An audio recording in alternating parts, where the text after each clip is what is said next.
Circus খেলোয়াড় উস্তাদ আরিফ ভাই, শিষ্য ভাঙচুর মনির, দুই লিজেন্ড কিন্তু একসাথে সেই ভাঙচুর খেলোয়াড়, ভাঙচুর আরিফ এবং ভাঙচুর মনির। তো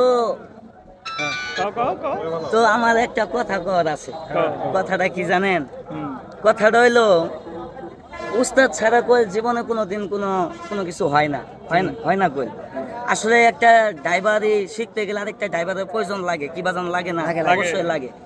আমার জীবনের প্রথম আমি যখন শুরু থেকে ঘুরছি ফিরছি, তখন হঠাৎ করে এই আরিফ ভাইকে সামনে এলাকার আমার বাচ্চারা বাজারে, তখন আমি ছোট আর কি। যখন বাচ্চারা গেছে যাওয়ার পরে উস্তাদ বলতেছে, আমার এলাকার লোক একটা বলতেছে ওই পিছিয়ে নিয়ে যাও, ওই পিছিয়ে চালাক। পরে উস্তাদে বলতেছে তার বাপ মায়ের অনুমতি লাগবে যদি খেলা শিখে। পরে আমি মনে মনে ভাবলাম সেও মানুষ আমিও মানুষ, সে যদি পারে আমি পাবো না কেন? কিন্তু হঠাৎ করে সে বলছে যে এভাবে শিখার লাগবে।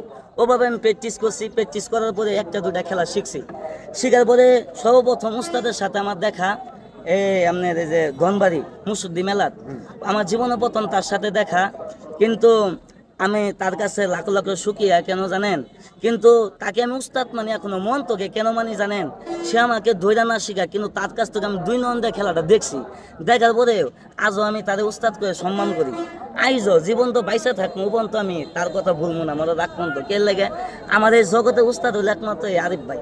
আমিও দোয়া করি আল্লাহর কাছে যে আমার এই ভাই আজীবন আমার চাইতে ভালো ভালো খেলা শিখুক, আমার চাইতে ভালো খেলা করুক, এবং আমার চাইতেও উনি আরও এগিয়ে যাক।